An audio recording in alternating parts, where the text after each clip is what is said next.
Hello, Narnach here. Welcome back to Grim Dawn.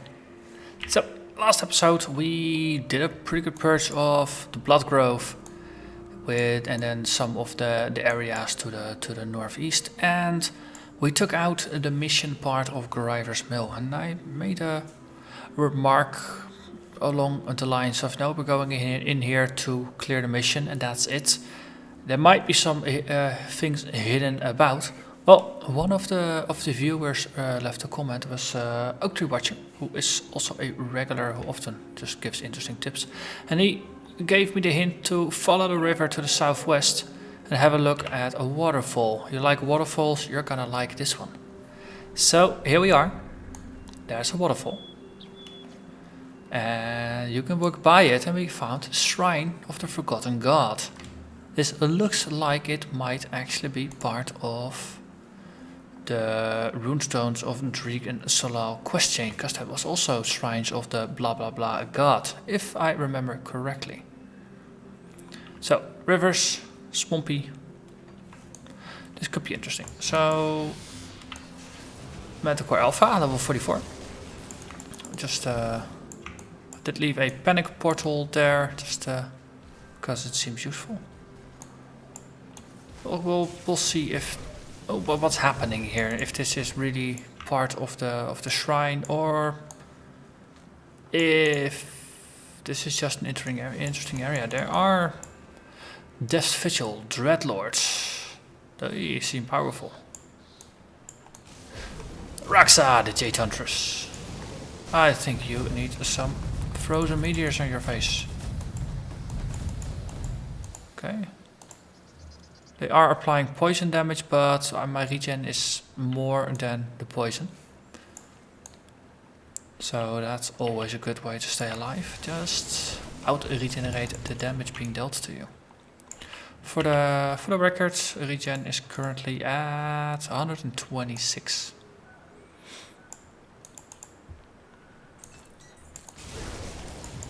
So far, no gods yet. Ah, there is a wall. Scribe Osteron's notes. So it looks like we're in a relatively safe spot, so let's have a read. I cannot find a single reference to this stonework in any of my books. The inscriptions don't match anything in our records. In any records. This language probably hasn't been spoken aloud in over 1,000 years. What long forgotten god was once worshipped here? And why do we know nothing about it? The hideous carvings depict a gruesome scene. Was it a wicked god? It can't be Empyrean. The three were never depicted in such a way, and besides, the witch gods were not known to embrace such open displays of devotion. They preferred the secret places, hidden from sight and the light of day, where their followers could practice without the fear of the Luminari discovering their covens. I was under the impression that the Imperium had stamped out all the heretics in their last bloody crusade across Erelon over a century ago.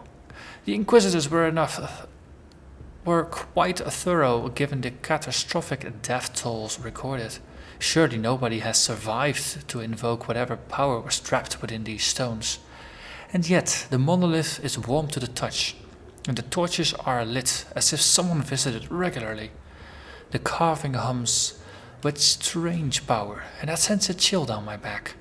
Perhaps it is best that this place be left alone, lest I stir whatever lies dormant within the ancient depths. Signed by Nesmith Osteram, first scribe of the Silver Tower. Okay, so that is here. Oh, this is in a circle of ashes, of salt, I mean. So this is God sitting atop some kind of monstrosity. Could this be the Chthonic god? Ancient sarcophagus, hidden remains. Plunder the remains first, then sarcophagus. Lots of loot, that is good. No vengeance, no deities, no nothing. Interesting. Is there a way past this? I've never encountered this one before, so this is interesting. It's yet another little bit of tidbit of lore. Hello, buddy. Nobody really wants to chat here, do they? So they are fascinated by death.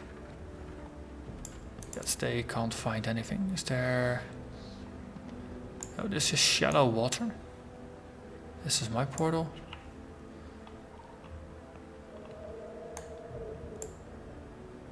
Are those bridges or passages? Let's spend a little bit more time to see if there's something more to it or if this truly is it.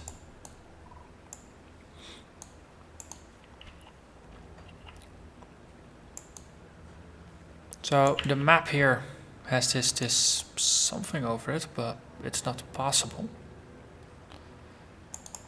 Same here. Let's double check here. Nope. Similarly. Okay. That's unfortunate. Well, we did venture into a secret area. We did get some loot. Oh, we got some crafting stuff. Found a secret place. That's always good. That was in Gryver's mill. Also, while looking where to get a spectral sword for a crafting hunt, I discovered on the wiki that there is also an interesting secret passage over here. So, but let's share that as well. Now, this game is large enough and filled with enough secrets that you'll never find all of them in a single playthrough. But over time, you discover more and more. Some you find yourself, some you'll you hear from other players, and some things you just randomly encounter if you're looking for something else on the wiki. In my situation, I was looking where to actually find those spectral longswords, if it was in Arcovia. Okay, so we can pass underneath here, it appears. Yes, the Blood Grove. There are some things we can destroy here.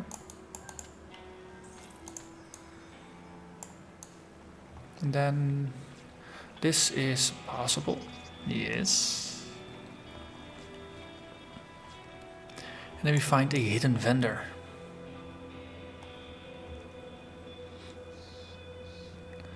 Ta-ta. So that's the vendor who will sell Shadow Strike longswords, and I think I needed a... You know what? See you around. Actually, let's have a chat with him, and then we're gonna go. Oh, let's just go up and down to town. Let's just see. I mean, if we're here, might as well have a quick chat, a check in Homestead. What we need specifically. If we need a blue longsword, or if it can be a yellow as well, because the price difference is going to be rather significant. So, my goal is going to be hunt. We need a green spectral longsword with +2 to Shadow Strike. That is one of the ingredients. It's very, very specific. So I believe that was not part of the offering, but if you are looking for this specific item, this is a place where you will be able to find that specific item. So running to there every once in a while might be pretty beneficial. And from the waypoint you just cross over, then you just go underneath and you walk to this island. So let's have a look at the lore. Vig, how do you? Lay your finger on Bernevald and you're a dead man. Are you guarding this man? Bernevald's earned himself a reputation for collecting rare and precious goods, so he's had his fair share of thieves and cutthroats. Nowadays, I suppose thieves are the least of our worries. I see. Dala. A lot of crazies out there. If you're looking for some exotic arms to defend yourself, then Bernevald is just the man you're looking for. Aren't you rovers? What about non-violence? Perhaps you haven't been paying attention, but the world's ending. We're not lying down and letting the apocalypse walk all over us. just unlike most rovers, that's all. Come see what's left. So they're part of the Splinter faction that's actually actively resisting. So spectral broadswords. We need a spectral longsword, wasn't it?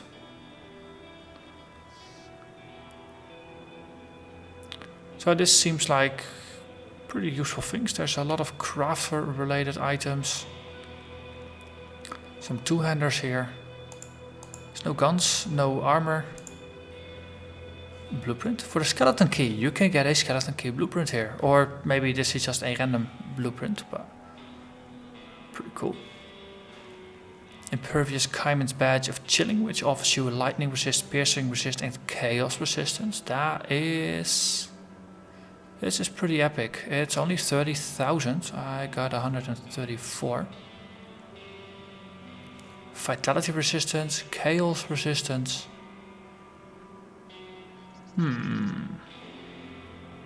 So vitality and chaos are harder to come by.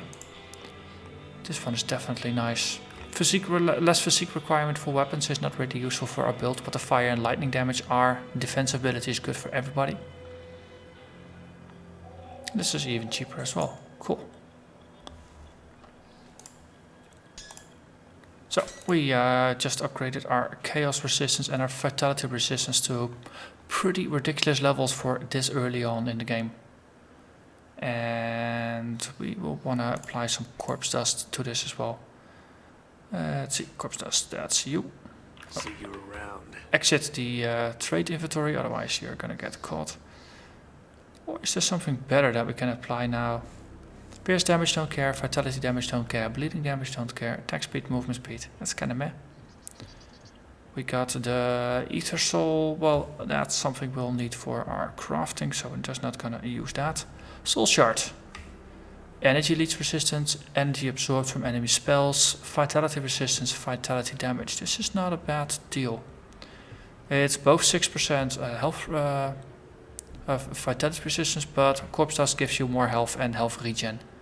So it does help you stay alive longer. So for now we're just going back to corpse dust. We know it's a pretty good deal to get that. And we'll just put that away. So we have a vendor here to check every once in a while for hauntable weapons. Anything else on the island? It doesn't appear to be that way. Okay. So let's use our portal to get back to the actual rift, and we'll move onwards. We have a play date. The snow, because one of the forgotten gods, or one of the witch gods, is in the snow, has a shrine in the snowy area, as we read in the prophecy on the tablet. So that's where we gotta go. That's also roughly the direction of Fort Icon, and the gate that is on the way there. So everything just simply aligns. So if you're standing here at the edge, you already see the icon for Benevol's Strange Wares. So this might be a subtle hint there that you can pick up to see that something is there that will push you to explore it a bit. But Village of Darkvale. So during my warm-up episode for this, episode, I went through most of the Blood Grove and just went on a killing spree for these lovely Chthonian worshippers. Because I want more seals of Chthon. And that don't, yeah. It's all in the grand scheme of crafting haunt. That currently is my obsession. Might even say I'm haunted by it. Nah, it doesn't really work. That didn't help him. But you just need so many crafting materials, and you need a lot of ectoplasm for that, and you need a lot of Seal of Chthon. So figuring I'm in an area with lots of occultists, might as well grab a bunch of those. So Trevor's Notes, that's Let's have a look. Looks like there's something down there. Can we reach it? It looks connected. If you zoom in on the map, it looks like there is something down there that you can actually go.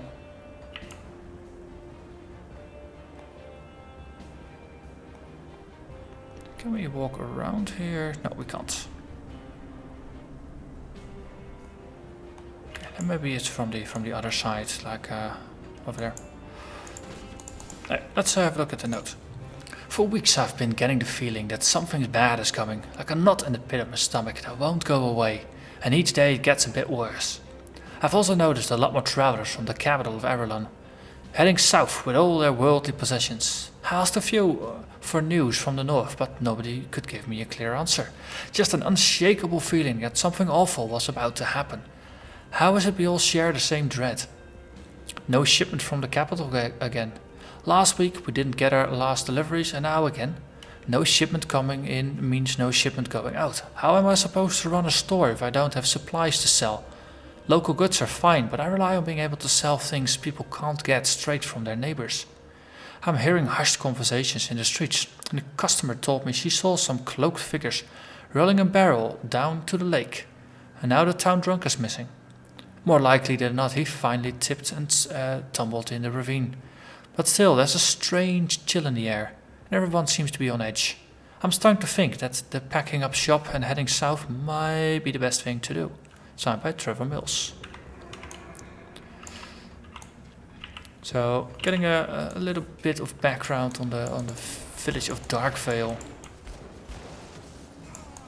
which contains quite a number of occultists.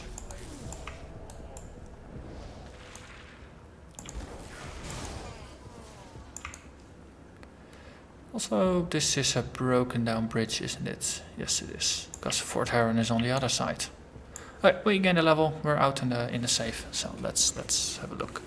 So we've been boosting our inner focus and our mental alacrity in order to reduce mana usage and increase mana regeneration. Boosted Fabric of Reality a little bit, but didn't seem all that potent. Boosted our Devastation a little bit, but there's one skill that I have been using but not paying a lot of attention to, and that is Electra's Flash Freeze. It has an AoE freeze. Well, by itself it doesn't.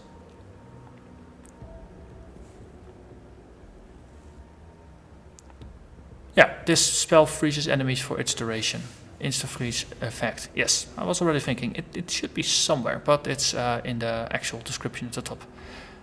The more points you put in, the bigger the area becomes, the more damage you do, the more vulnerable they become to fire, and the longer it lasts. So, if we're not going to be able to put more points into our main line of skills right now because it will just use more mana, we're finally reached a stable state. It's gonna boost all our utility skills. We already got our defenses maxed. Electra's Flash Freeze. No, bigger area, freezing more enemies for a longer time, making them more vulnerable. It just adds to the let's be safe side of the story. Nothing here. There is a metal strongbox up there. That's in the building. Let's have some fun with these guys. So I believe that we are now at the end of the village. There's going to be a gate and there's going to be a waypoint. So I'm just taking my time, ignoring, just enjoying things a little bit. No, we started out with just some secret areas and just generally just diving a little bit into the lore and the background of things. Finding a secret vendor.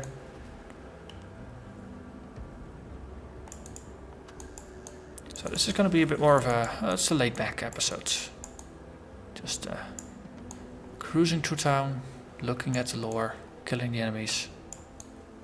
Getting slightly annoyed by, at least what it appears to me, like slightly jumpy frames. No, I have to say, it looks slightly more stable most of the time. So changing to a video encoder that actually encodes in real time on my graphics card rather than on my processor seems to work so far. So in the end, a smoother frame rate means a better viewing experience for you, and in the end that's the important part. So I hope this works out the way I intended it to. And that summoner really didn't get it. Okay, so this just leads around. So the thinking was, is there a way to get down there? Can't click to auto path there. So then you would need to find a way down there. Yeah, it looks like this is just background terrain. Unfortunately. Okay, so we'll keep exploring. Here we do path down, which means we can just get underneath here.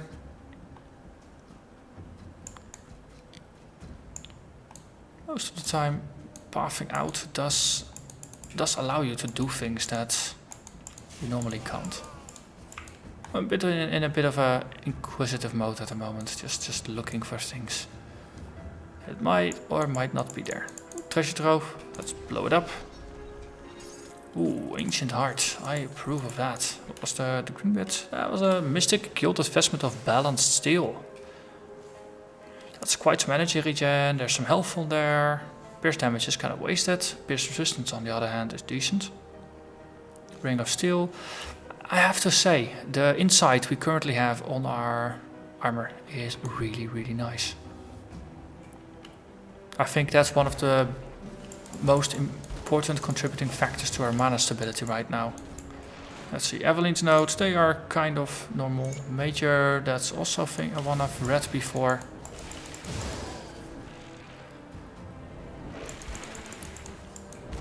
And frame rate is not happy. Okay. That's to say, especially if some areas of the game are way less performant than other ones, it is tricky to test it.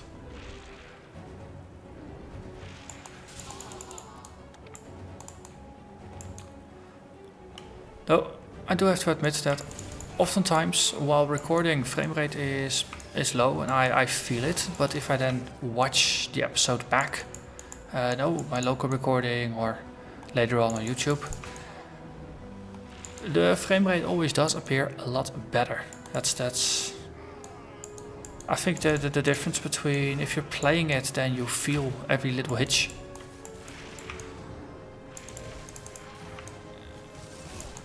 Wait, because you feel every hitch that's there. Because your input is delayed. Every action you take, there's slight delay that otherwise wouldn't be there if your frame rate was just completely smooth. And that's why you notice frame drops.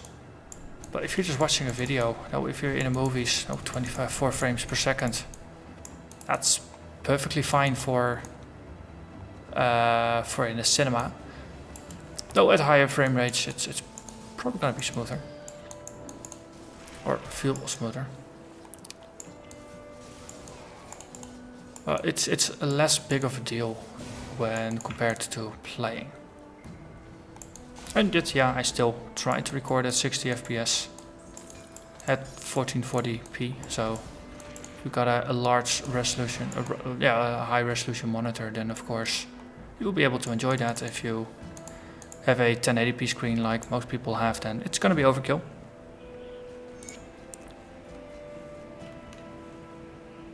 Let's see, so this is just more of the usual lore bits. Let's drop down a portal. So we've come quite a distance from the previous one. And there is another totem up there. Or another devotion shrine, I mean, not a totem, it's a devotion shrine. It's interesting town design. The bathhouse. Turns out they used the baths to drain all the or all the villagers of blood. Do not spill a single drop. It's a bit macabre, but it works, I guess. Okay, there is the fight. What are we fighting? Oh, there's a Void Fiend, a Hellion in the back. And that was rather quickly, and it dropped some less than useful items. Let's have a look. My notes said something about purple starter, so we do that, and that will unlock the empty throne for us. Put up another portal, and there we have Zarya the Carver, level 46. I'm 43 right now. Give you a nice bombardment. That skill's not ready. Okay, our mana is going down a bit faster than it otherwise would, because we are in a combat situation. But it goes down pretty quick. They go down pretty quickly, their health.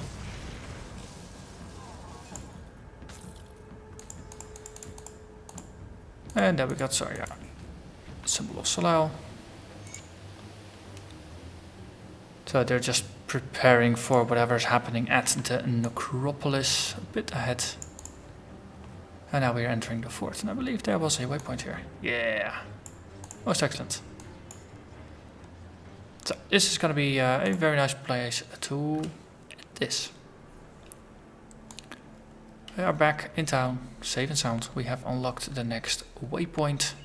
So next episode we can simply just start there and then slay Karos and make our way through the Darkvale gate, through the snowy area. And it's probably going to be about 2-3 episodes before we arrive over here. So we're making pretty good progress, and we're still discovering new things. That's what keeps it fun.